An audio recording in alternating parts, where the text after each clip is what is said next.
Puji Tuhan. Pada Jumat Agung ini saya akan memberikan satu tema khotbah saya, yaitu Yesus Raja Alam Semesta. Yesus Raja Alam Semesta. Saya akan ambil firman Tuhan dari Yohanes 18 ayat 28 sampai dengan 30. Yohanes 18 ayat 28 sampai dengan 30. Demikian firman Tuhan ayat yang ke-28. Maka mereka membawa Yesus dari Kayafas. Mereka yang dimaksud di sini adalah para imam-imam para imam-imam, kemudian ahli-ahli Taurat dan orang-orang Yahudi yang pada waktu itu menangkap Yesus. Maka mereka membawa Yesus dari Kayafas ke gedung pengadilan. Ketika itu hari masih pagi. Mereka sendiri tidak masuk ke gedung pengadilan itu supaya jangan menajiskan diri, sebab mereka hendak makan Paskah. Saudaraku, ada sesuatu yang unik, ada sesuatu yang aneh di sini. Mereka menangkap Yesus yang adalah Mesias. Mereka mempelajari tentang Mesias entah berapa semester, saudaraku, kalau hari-hari, kalau dibandingkan dengan hari ini sekolah teologi, entah mereka itu ahli Taurat, mempelajari entah berapa semester untuk memahami tentang Mesias yang dinanti-nantikan itu, supaya ada sesuatu kemerdekaan bagi mereka. Itu pemahaman mereka. Tetapi ada satu hal yang aneh, saudaraku. Sementara mereka menangkap sang Mesias, mereka ternyata tidak kenal dengan Yesus sang Mesias itu yang dipelajarinya, yang didoakan, saudaraku, puluh-puluh tahun mungkin seumur hidup mereka. Ternyata Yesus sang Mesias berdiri di hadapan mereka. Mereka menganggap, saudaraku, ini adalah penjahat. Dan saudara, sementara itu mereka tidak berani masuk ke gedung pengadilan. Karena apa dikatakan? Supaya mereka jangan menajiskan diri. Padahal, saudara, perbuatan mereka adalah perbuatan yang najis, senajis-najisnya. Karena apa? Karena sang Mesias yang diutus oleh Allah untuk menebus dosa umat manusia ini, justru mereka tangkap, justru mereka lakukan hal-hal yang tidak pantas. Mereka sudah melakukan hal yang najis, tetapi sementara mereka mengatakan bahwa mereka tidak berani masuk ke gedung pengadilan, tidak mau menajiskan diri. Mereka taat hukum agama, tetapi mereka tidak mengenal makna dari hukum yang mereka pelajari itu dengan hati mereka. Mereka hanya menangkap dengan otak mereka. Mereka hanya menangkap sebagai satu pengetahuan teologi, saudaraku. Tetapi ketika sang Yesus ini, firman yang menjadi manusia ini, sang Mesias ini, mereka tidak kenal. Bahkan mereka mengatakan ini jahat. Saudaraku, mereka tidak mengenal Yesus karena mereka tidak tahu, tidak ketemu dengan hati mereka dengan Yesus. Mereka hanya dengan otak mereka saja. Demikian banyak orang Kristen yang ketat menjalankan aturan-aturan agama, saudaraku. Aku tidak makan darah, dilarang. Kemudian, aku tidak berzina, itu menghalangi berkat. Aku tidak pernah bolong untuk melakukan perpuluhan. Karena ketika aku melakukan perpuluhan, aku diberkati. Aku rajin pergi ke gereja supaya berkat itu turun atas keluargaku, rumah tanggaku, usahaku. Nah, saudaraku, namun yang terpenting yang mereka lakukan itu justru mereka abaikan. Mereka taat kepada hukum-hukum agama. Tetapi yang terpenting yaitu menyerahkan hati mereka kepada Yesus. Mereka tidak lakukan itu, saudara. Mereka cuma jangan ini, jangan itu, harus begini, harus itu. Karena Alkitab mengatakan demikian, Alkitab mengatakan begitu. Tetapi semuanya itu demi apa, saudara? Demi supaya hidupnya diberkati, rumah tangga rukun bahagia, anak tidak sakit-sakitan, usaha-usaha lancar semua. Tetapi tidak mengalami perjumpaan dengan Yesus. Luput Yesusnya itu, saudara. Ibarat orang pacaran, saudara. Ya, aku pacaran, enak dibayarin itu, difasilitasi ini, boleh menikmati itu, boleh menikmati ini. tiba giliran sang laki-laki ngomong, yuk kita kawin yuk. Oh enggak, aku pacaran saja. Tidak mau masuk dalam ikatan yang lebih dalam lagi. Demikian juga saudaraku, mempelai wanita, yaitu gereja Tuhan. Seringkali mereka hanya maunya pacaran saja dengan Yesus untuk mendapatkan berkat-berkatnya, mendapatkan fasilitas kerajaan surga, damai sejahtera, sukacita, semuanya baik-baik saja. Ketika Yesus ngomong, ayo lebih dalam lagi dengan aku, ayo istilahnya dalam tanda kutip kawin, menyatu, intim. Kita sering dengar berhubungan intim, melakukan satu hubungan yang intim dengan Allah, persekutuan yang intim dengan Allah, saudaraku. Enggak mau, saudaraku, mempelai wanita tidak mau lebih dalam lagi untuk masuk di dalam hubungan yang intim dengan Allahnya. Saudaraku, hanya taat kepada aturan-aturan agama saja, saudaraku, supaya apa? Memperoleh berkat-berkatnya lancar. Nah, saudara, sama halnya seperti mereka tidak mau masuk ke gedung pengadilan karena merasa nanti menajiskan diri mereka. Padahal hati mereka yang paling najis, saudaraku, bukan karena mereka nanti kalau masuk pengadilan itu mereka najis. Lebih najis daripada itu apa? Mereka menolak Yesus. Seperti itu Tuhan. Seperti itu saudara. Nah, di dalam ayat 29 kita lanjut bacaannya. Sebab itu Pilatus keluar mendapatkan mereka, karena mereka tidak berani masuk. Pilatus yang keluar dari gedung pengadilan itu. Pilatus keluar mendapatkan mereka dan berkata, apakah tuduhan kamu terhadap orang ini?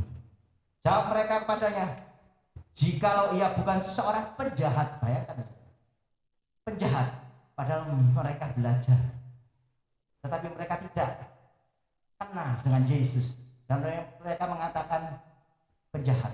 Saudara, justru Yesus Barabas, namanya Barabas itu Yesus rupanya. Yesus Barabas, yang Yesus Kristus, saudara. Justru Yesus Kristus yang penjahat, Yesus Barabas lepaskan, bebaskan, gantinya Yesus Barabas disalib, saudara. Yesus Kristus saja yang disalib. Kenapa? Mereka tidak mengenal Yesus. Jikalau ia bukan seorang penjahat, kami tidak akan menyerahkannya kepadamu. Orang-orang Yahudi mengatakan Yesus penjahat. Tapi ironisnya, Pilatus yang bukan orang Yahudi, dia yang orang Romawi, dia tidak pernah mengecap Taurat itu, justru berkata lain. Kita lihat bagaimana Pilatus ini berbicara dengan Yesus. Di dalam ayat yang ke-33, maka kembalilah Pilatus ke dalam gedung pengadilan setelah ngomong-ngomong dengan orang Yahudi ini, saudaraku.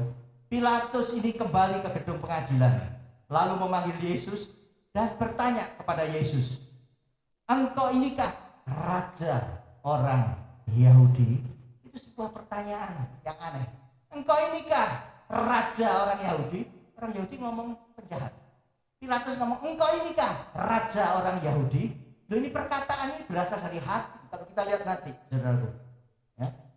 Yesus berkata kepadanya, lalu memanggil Yesus dan bertanya kepadanya, engkau inikah raja orang Yahudi? Jawab Yesus, apakah engkau katakan hal itu dari hatimu sendiri, atau adakah orang lain yang mengatakannya kepadamu tentang aku? Yesus melihat hati. Yesus tahu bahwa apa yang diucapkan oleh Pilatus itu berasal dari hatinya. Seakan-akan Yesus tanya, apa ada yang ngomongi kamu? Apa itu berasal dari hatimu? Seakan-akan Yesus tanya. Padahal Yesus tahu apa yang ada di dalam hati Pilatus. Dia mengatakan bahwa Yesus adalah raja. Karena di dalam Injil yang lain dikatakan, engkau yang mengatakannya. Engkau yang mengatakan itu. Dan Yesus berkata demikian. Lalu kemudian ayat 34, jawab Yesus. Ayat 35. Kata Pilatus, apakah aku ini seorang Yahudi? Bangsamu sendiri dan imam-imam kepala yang telah menyerahkan engkau kepadaku. Apakah yang telah engkau perbuat? Bangsamu sendiri yang menyerahkan ke aku. Gitu.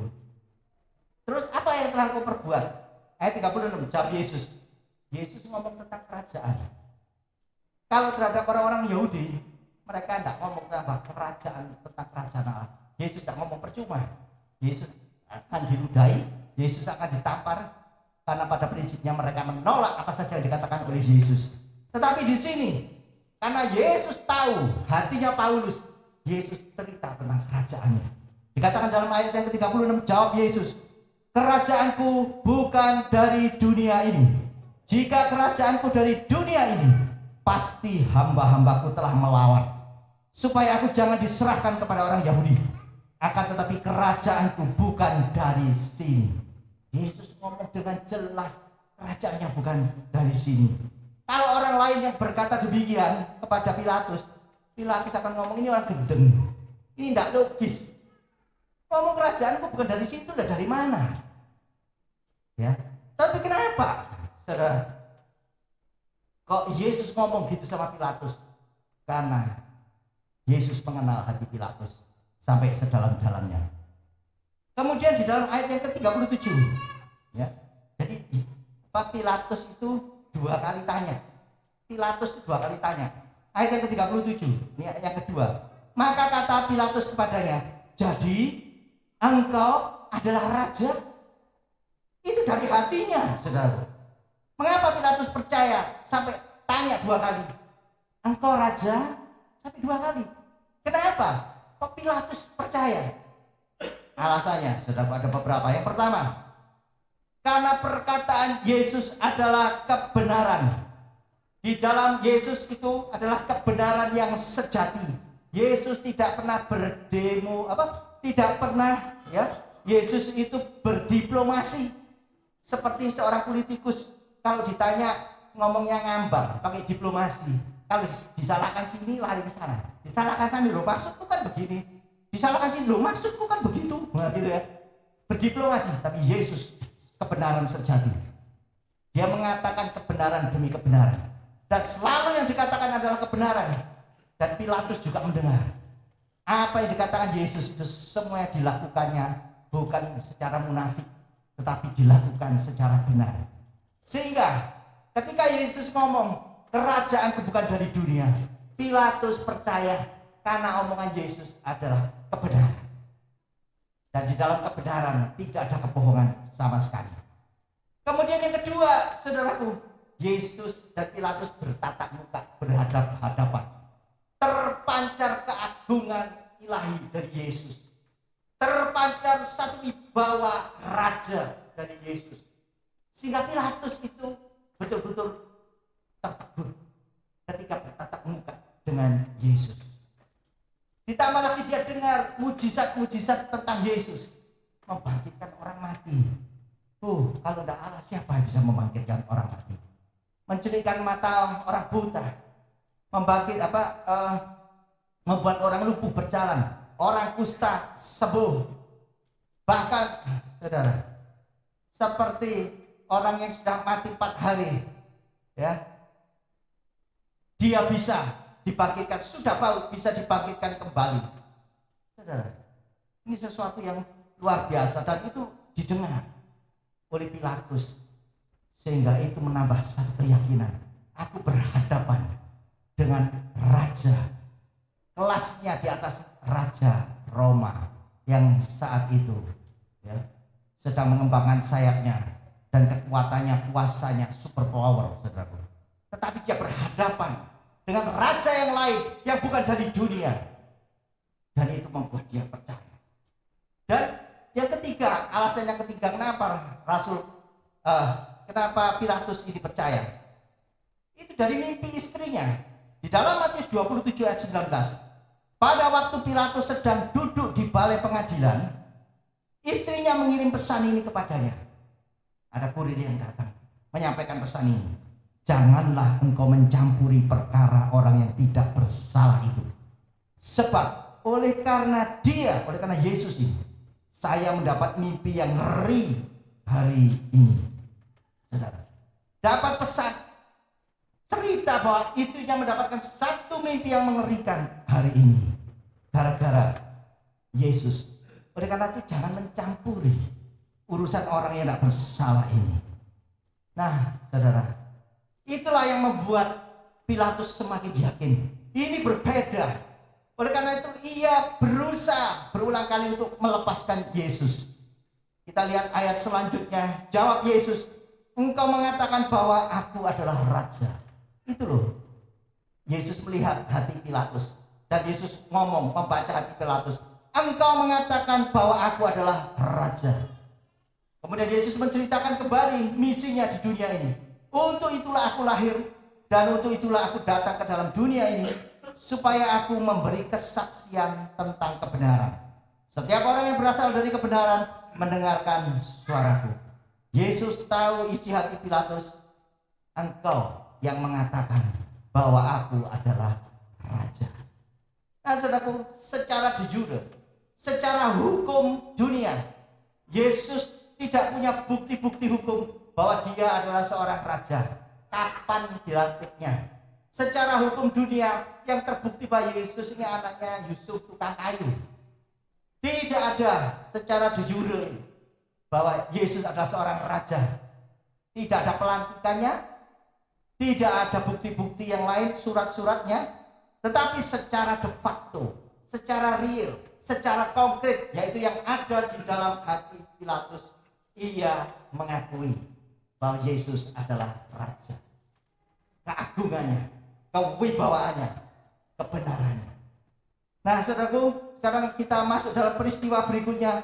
Oleh desakan imam-imam dan ahli Taurat, maka akhirnya Yesus terpaksa diserahkan kepada pengadilan rakyat. Pilatus cuci tangan, wes tak serahkan saja pengadilan rakyat. Dan pengadilan rakyat itu memutuskan, salibkan dia, salibkan dia. Saudara, kita sekarang masuk di dalam satu fokus perkataan Yesus. Kerajaanku bukan dari dunia ini. Jika kerajaanku dari dunia ini, pasti hamba-hambaku telah melawan, supaya aku jangan diserahkan kepada orang Yahudi. Akan tetapi kerajaanku bukan dari sini. Berulang-ulang Yesus ngomong, kerajaanku bukan dari sini, kerajaanku bukan dari sini. Saudara, siapakah Yesus? Kerajaannya bukan dari sini, bukan dari dunia ini. Kerajaannya dari atas. Dan dialah Allah. Allah firman yang turun ke dunia menjadi, saudaraku, anak manusia. Amin. Dia adalah Allah firman. Dan Yesus itu sementara waktu mengosongkan dirinya dalam rupa manusia. Tidak menggunakan kuasa kerajaan surga. Itu demi apa? Demi supaya kita semua itu bisa terhisap masuk di dalam kerajaannya. Dia turun menjadi manusia. Di dalam Filipi 2 ayat 6 sampai dengan ayat yang ke-7. Filipi 2 ayat yang ke-6 sampai dengan ke-7. Yang walaupun dalam rupa Allah tidak menganggap kesetaraan dengan Allah itu sebagai milik yang harus dipertahankan, melainkan telah mengosongkan dirinya sendiri dan mengambil rupa seorang hamba dan menjadi sama dengan manusia. Mengosongkan diri, melepaskan diri. Artinya mengosongkan diri bukan berarti, saudara. Saya pernah nonton film Superman. Ya. Superman itu karena jatuh cinta, ya, dengan seorang wanita, dan dia tidak mungkin memakai kesuperannya itu untuk kawin dengan wanita manusia ini, sehingga akhirnya dia melepaskan kesuperannya, saudara. Dan dia lepaskan kesuperannya, dia menjadi manusia sejati, manusia tulen. Superman yang hebat itu sudah tidak bisa terbang lagi, ya. Satu ketika dia di tempat di kafe itu, dia diantemi, dipukuli, saudara. Oh, ini sudah nyonyor semua, ya. Ini sudah berdarah-darah semua. Sampai satu saat dia harus melawan, ya. Itu yang menjadi misi utamanya. Dia harus melawan kejahatan, sehingga dia kembali masuk ke planet Krypton, mengambil batu Krypton, dan di situ di mana dia berasal, dan di situ dia berubah jadi Superman lagi. Tapi saya tidak cerita Superman ini, saudaraku. Ini hanya ilustrasi saja. Superman melepaskan kesuperannya, saudaraku, tinggal jadi man saja. ya. Tinggal jadi manusia saja, supernya hilang, saudaraku. Ya akhirnya jadi Supermi, rambutnya gini, saudaraku ya, kayak Supermi, saudaraku ya. Tetapi saudara, untuk jadi Superman lagi, saudara, dia meninggalkan man-nya, saudaraku, dan dia ambil supernya itu, saudara. Jadi Superman lagi, saudara. Yesus tidak. Yesus Allah menjadi manusia, dan menjadi manusia dia apakah Allah? Dia tetap Allah. Tidak mungkin Allah menjadi bukan Allah. Amin, saudaraku. Allah tidak bisa jadi bukan Allah. Allah tetap Allah. Mau jadi apapun dia tetap ada Allah. Hanya saja ketika dia jadi manusia, dia mengambil satu karakter baru, satu pribadi baru, yaitu manusia. Sehingga Yesus itu unik. Dia adalah Allah 100%, manusia 100%. Saudaraku, ini bukan apa namanya ganda itu apa? Ya, kepribadian ganda. Ya, bingung kepribadian ganda itu bingung. Sebentar jadi ini, sebentar jadi itu, sebentar jadi laki, sebentar jadi perempuan, sebentar jadi preman, sebentar jadi polisi, gitu. Sebentar jadi pendeta, sebentar jadi bajingan. Nah, saudaraku, kepribadian ganda, saudaraku. Ya, bingung. Ya, dia sendiri tidak sadar, tapi Yesus sesadar-sadarnya. Aku ini Allah. Tetapi aku dilahirkan kedua, dia menjadi manusia. Di dalam kelemahannya, dia adalah manusia. Bisa lapar, bisa letih, bisa capek, saudaraku, bisa tertidur. Ya. Tetapi dia juga bisa bersikap sebagai Allah ketika dia melakukan mujizat-mujizat, ketika dia meneduhkan angin badai, ketika dia memanggil, saudaraku, ya, Lazarus keluar dari kubur setelah 4 hari bau, gitu. Lazarus keluar, saudaraku, itu firman Allah, saudaraku. Oleh karena itu, sekalipun, saudaraku, dia manusia, satu saat dia bersikap sebagai Allah, karena dia memang 100% Allah, 100% manusia. Jadi mengosongkan dirinya bukan berarti dia sudah tidak jadi Allah seperti Superman tadi itu, saudaraku. Superman jadi Supermi, tetapi saudara, yang ini benar-benar sekalipun dia mengosongkan dirinya, tapi dia tetap Allah. Hanya saja dia tidak menyerahkan, ya, dia tidak memakai kuasa keilahiannya itu. Dia 100% manusia. Pada waktu dia disalib, kalau Yesus tidak berkata, Bapakku serahkan nyawaku kepadamu, dia tidak mati-mati. Tapi karena dia Allah, dia menyerahkan, dia sanggup, nyawanya dia serahkan. Nah, saudara, itu bukti kealahannya, saudara. Bukti bahwa Yesus mengosongkan diri. Mari kita baca sekarang Matius 27 ayat 27 sampai 31. Yesus Allah, tapi dia mengosongkan dirinya, tidak memakai kuasanya sebagai Allah. Matius 27 ayat 27 sampai 31. Matius 27 ayat 27 sampai 31. Ayat 27. Kemudian serdadu-serdadu wali negeri membawa Yesus ke gedung pengadilan, lalu memanggil seluruh pasukan berkumpul sekeliling Yesus. Yesus dikelilingi pasukan. Kalau dia menggunakan keilahiannya, saudara, kealahannya, kecil, saudara. Siapakah yang kau cari? Yesus dari Nazaret. Akulah dia. Dibongkar kan, saudara? Gampang, saudara. Tapi dia pada hari itu menyambut mereka serdadu itu sebagai manusia. Yesus juga berkata, ya, di hadapan semua orang ketika Petrus mengeluarkan pedangnya dan memotong kuping daripada Malkus, hamba imam besar. Yesus berkata, atau kau sangka bahwa aku tidak dapat berseru kepada Bapakku supaya segera mengirim lebih dari 12 pasukan malaikat membantu aku? Yesus mengatakan demikian. Yesus punya serdadu. Yesus punya serdadu-serdadu malaikat. Tetapi pada waktu itu, di dalam ayat Matius tadi ayat 27, Matius 27 ayat 27 tadi mengatakan, Yesus dikelilingi dengan para pasukan dan dia menyerahkan dirinya sebagai manusia.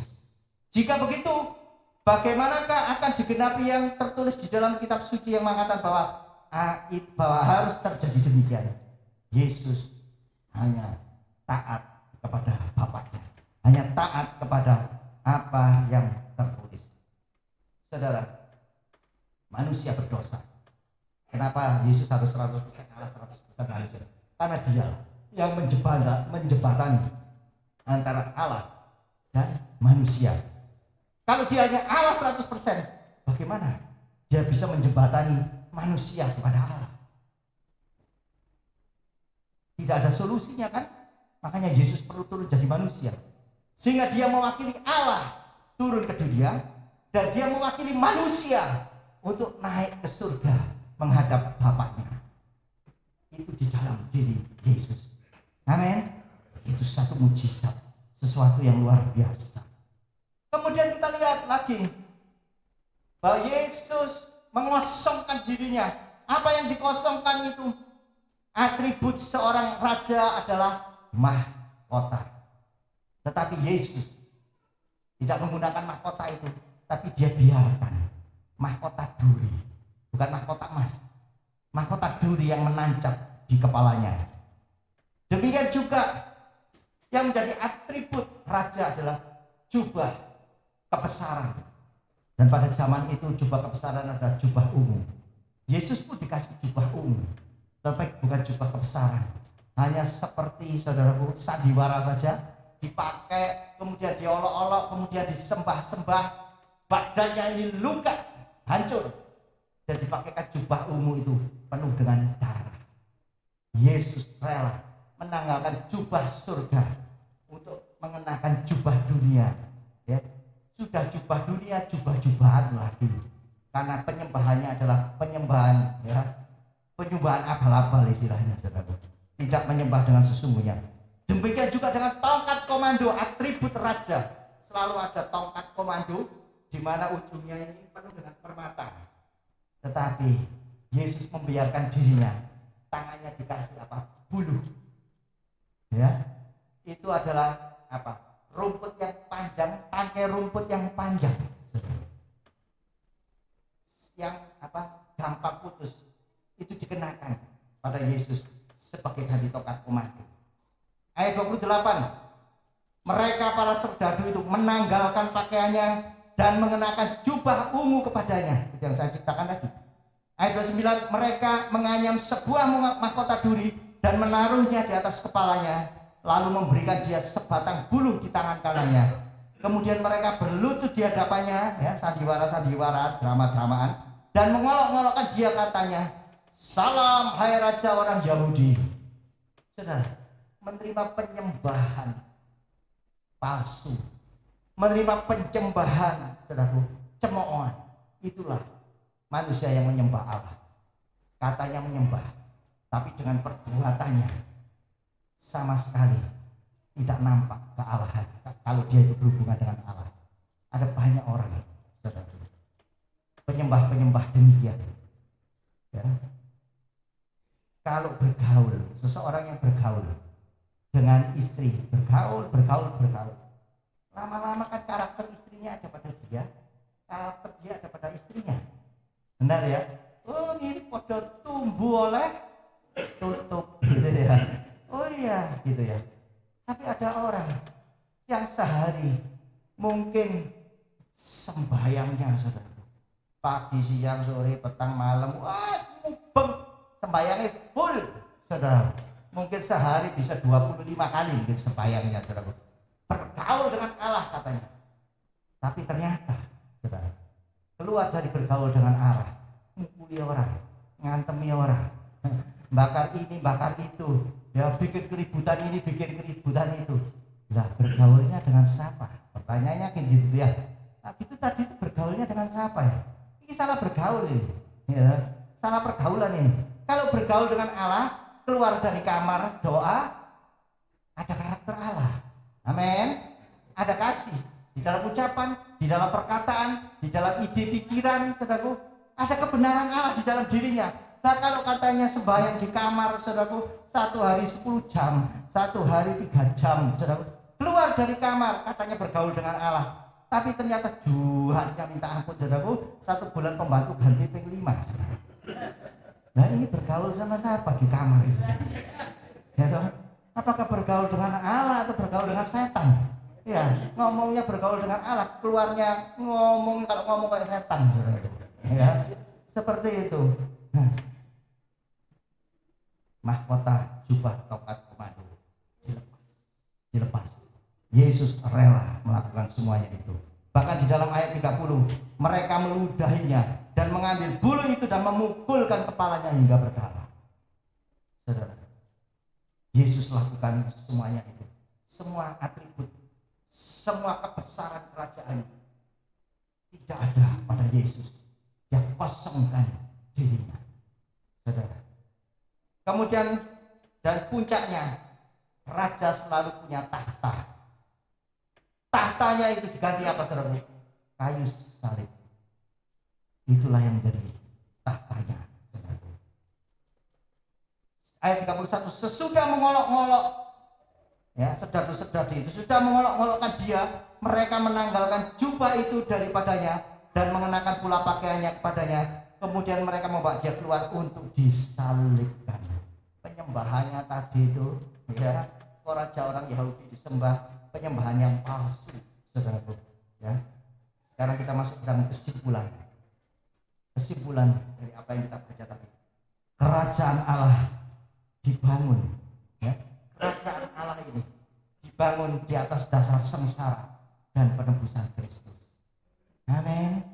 Ya, kerajaan Allah itu, saudaraku, terjadi dengan harga yang mahal dibayar, yaitu oleh darah Yesus. Oleh karena itu kerajaan Allah itu begitu penting, sehingga Tuhan Yesus mengatakan, dan inilah perintah Tuhan yang penting bagi kita semua, saudaraku, di dalam Matius 6 ayat 33, tetapi apa? Carilah dahulu kerajaan Allah dan kebenarannya, maka semuanya itu akan ditambahkan kepadamu. Apa yang kamu inginkan, apa yang kamu jadwalkan, permintaanmu yang sederet, semuanya itu nanti akan diberikan. Tetapi yang terutama, carilah dahulu kerajaan Allah. Begitu pentingnya, karena kerajaan Allah dibangun, saudaraku, di dunia ini dengan darah dan nyawa. Saudaraku, kerajaan Allah itu bukanlah sebuah lokasi.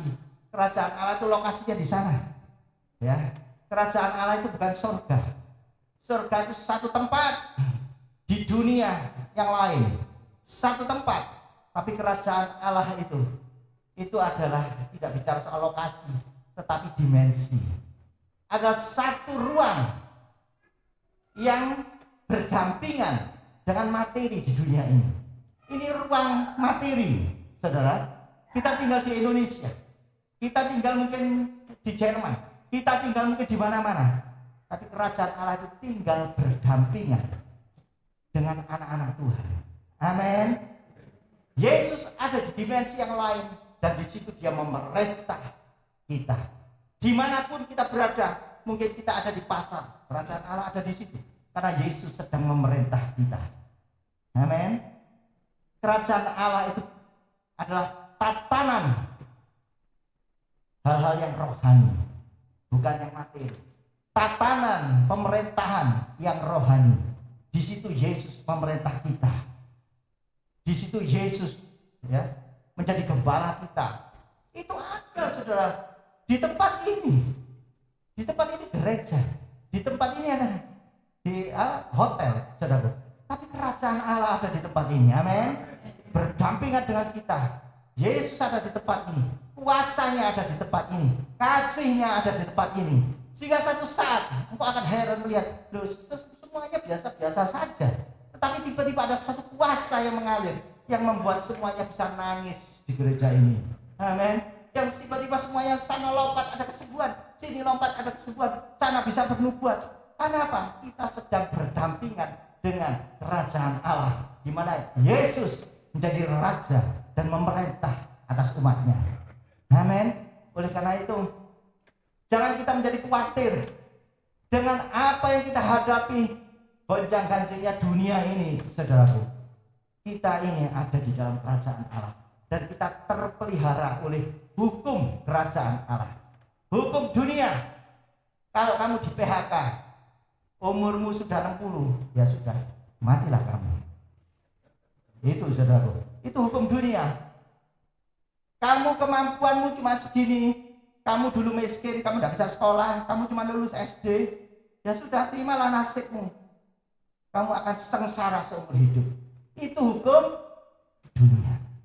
Ketika kita masuk melalui pintu kerajaan Allah, itu ada pintunya, dan pintunya adalah akulah pintu. Amin. Beri kemuliaan bagi nama Tuhan.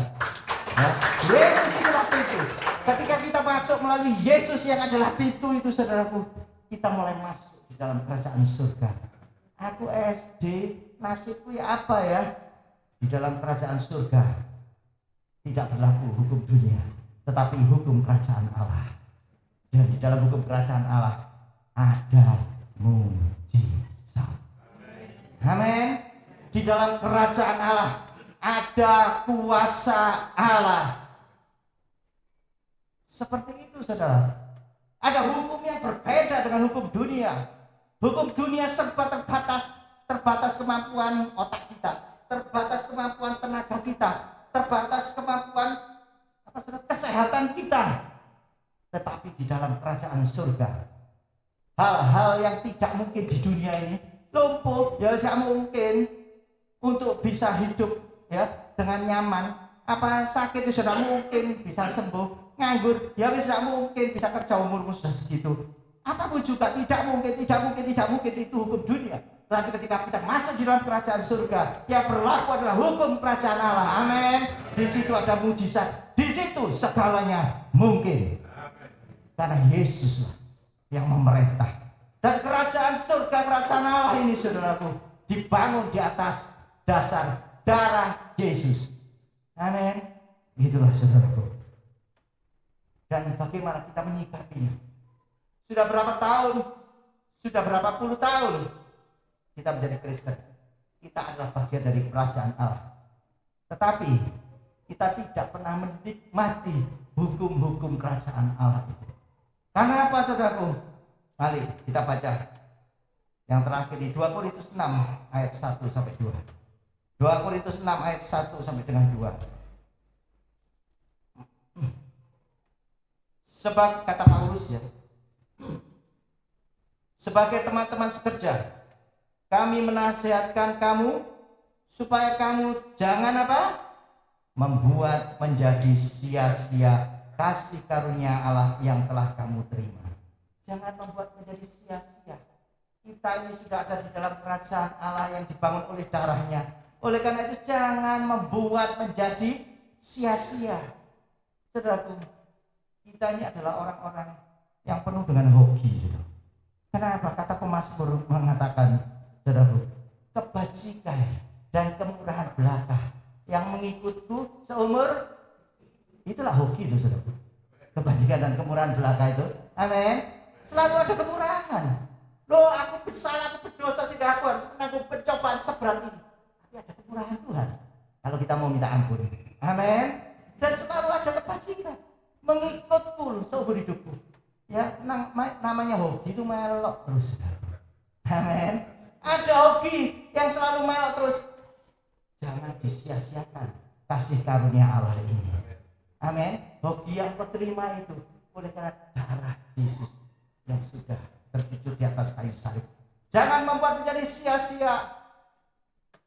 Di dalam ayat yang berikutnya, sebab Allah berfirman, pada waktu aku berkenan, aku akan mendengarkan engkau. Dan pada hari aku menyelamatkan, aku akan menolong engkau. Sesungguhnya waktu ini adalah waktu perkenanan itu. Sesungguhnya hari ini adalah hari penyelamatan itu. Kita masuk di dalam waktu perkenanan itu. Oleh karena darah Yesus. Oh, ada darahnya, aku berkenan kepadamu. Oh, ada darahku, aku berkenan kepadamu. Saudara, kalau ada keturunan kita, itulah ada darah kita di situ. Kita sayang enggak? Kita cinta enggak sama dia? Ya sayang, ya cinta. Karena ada darahku loh di situ. Ya. Ini ada darahnya Yuyu di putunya yang namanya ini. Ya saya mesti cinta. Ya itu darahnya orang lain ya enggak sepiro saudara. Ya. Putu dewe cinta karena ada darah di situ. Ada darah saya. Demikian juga di dalam setiap kita ada darah Yesus. Amin. Dicari sama Tuhan. Mana keturunanku? Mana ada darah? Ini tidak ada darahku. Kristen abal-abal. Aku tidak kenal kau. Gitu ya. Di mana ada darah Yesus? Rupa Kristus menjadi nyata. Rupanya orang mirip itu saudara. Itu putumu lah, ambil kamu lah. Kok duduk mirip? Mesti ada mirip ya. Entah giginya, entah batuknya ya. Entah hidupnya, dari sitok ini. Mesti ada miripnya saudara ya. Rupa Kristus menjadi nyata. Karena ada darah Yesus di situ. Ada rupa Kristus. Iki siapa ya? Tidak kenal. Rupanya kok tidak podo aku blas. Malaikat tolak. Ini bukan keturunanku, saudara. Ya, seperti itu, saudara. Oleh karena itu, hari ini hari perkenanan itu. Ya, terima Yesus dengan apa? Menyerahkan hidup kita. Ya, aku terima Yesus. Walau kamu terima Yesus, terima berkat itu. Hatimu serahkan kepada Dia. Amin. Jangan membuat menjadi sia-sia kasih karunia Allah. Yang pertama, serahkan hidupmu mulai hari ini untuk diperintah sang raja. Jangan jadi anak-anak pemberontak. Serahkan hidup, serahkan hati. Ya. Aku sudah jadi Kristen. Tidak tanya hatimu sudah pakai belum? Ya gitu ya. Lah kan ini sudah pelayanan. Tidak tanya hatimu sudah kamu serahkan belum pada Yesus. Ada banyak pelayan-pelayan hamba Tuhan yang pada akhir zaman Tuhan ngomong aku tidak kenal engkau pembuat kejahatannya. Berarti hatinya tidak pernah diserahkan kepada Yesus. Yang kedua, hiduplah dalam pertobatan. Hidup dalam pertobatan, saudaraku, tidak menyia-nyiakan kasih karunia Allah. Sudah menebus setiap dosa kita, saudaraku. Ya. Dan itu, saudara, harus kita responi dengan hidup di dalam pertobatan. Yang terakhir, bangunlah hidupmu di dalam Roh Kudus. Bangun hidupmu di dalam Roh Kudus yang Tuhan karuniakan kepada kita. Dengan apa? Dengan doa. Kalau kita berdoa, Roh Kudus itu saudara akan mengajak kita. Dikatakan di dalam Roma 8 itu saudara, kita tidak tahu bagaimana harus berdoa, tapi Roh yang di dalam diri kita itu Roh besar, Roh Kudus berdoa dengan keluhan-keluhan yang tak terucapkan kepada Bapa. Aku bisa doa, cuma tetes air mata tok, air mata teh umbelik tok sebuah banyak saudara. Ya, Tuhan tahu kok. Kenapa ada Roh Kudus yang berdoa dengan keluhan-keluhan yang tak terucapkan. Amin.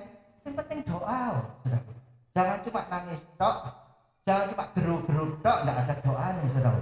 Itu namanya orang sambat, saudara. Ya. Itu Roh Kudus itu ngomong apa? Tapi kalau kita berdoa Roh Kudus, aku tidak tahu harus berbuat apa ini. Ya, Roh Kudus. Nangis saja tidak apa-apa. Berdoa, berlutut berdoa. Ya, itu nanti. Roh Kudus berdoa dengan keluhan-keluhan yang tak terucapkan. Dan kemudian apa? Dengan firman. Mau dengar firman Tuhan? Mau dengar suara Tuhan? Isi hatimu dengan suara Tuhan, yaitu firman. Supaya match. Lu kalau hati ini kosong, tidak ada suara Tuhan, terus kita mengharapkan suara Tuhan, nanti suara setan nanti akhirnya saudara, ya kurung-kurungan. Kalau ini penuh dengan suara Tuhan, yaitu firman. Ketika Tuhan ngomong, connect, rema, amin. Oh ini Tuhan bicara dengan aku. Oleh karena itu isi penuh ya, dengan firman, dengan suaranya, dan terima pencerahannya. Hati adalah wadah dari suara Tuhan. Amin. Isi penuh-penuh hati dengan suara. Mari kita siapkan hati kita. Lalu sebentar kita akan masuk ya, di dalam persekutuan dengan tubuh dan darah Tuhan. Ini adalah satu perjanjian, perjanjian darah, dimeteraikan oleh darah. Saudara, kalau ada orang janji pakai meterai, janji itu sah. Amin. Ada yang lebih kuat dari meterai. Meterai harganya sekarang cuma berapa perjanjian? 10.000 saudara. Ini yang darah yang mahal, janjinya itu kuat.